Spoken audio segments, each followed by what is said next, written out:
the incredible thing, just to kind of emphasize, is this region is at that point. It is at that turning point, at that juncture, isn't it? And so what would your key bit of advice be, just in a nutshell, as you know, the region prepares to step over the threshold?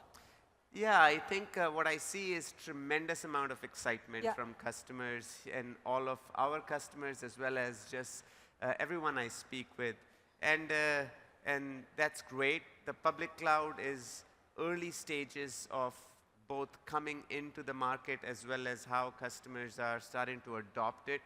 And my advice would be that this is the right time to not go into the state that many of the other customers in other parts of the globe who started few years ago go into. You have an opportunity, and I'm going to play with the words because we're at the LEAP conference, to leap over the cloud chaos phase and go straight to this cloud smart phase, which is where you're able to plan how you're going to operate all of your applications that you're running across different clouds, private cloud, public cloud, and even over time, the edge deployments that take place in environments like telco or very complex, oil and gas facilities or other manufacturing facilities that require next generation of AI and ML computing environments onto, the closer to where the work is getting done.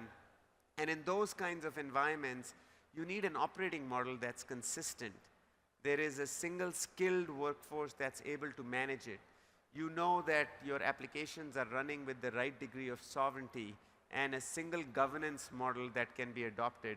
And the good news is that technologies to get there are available now.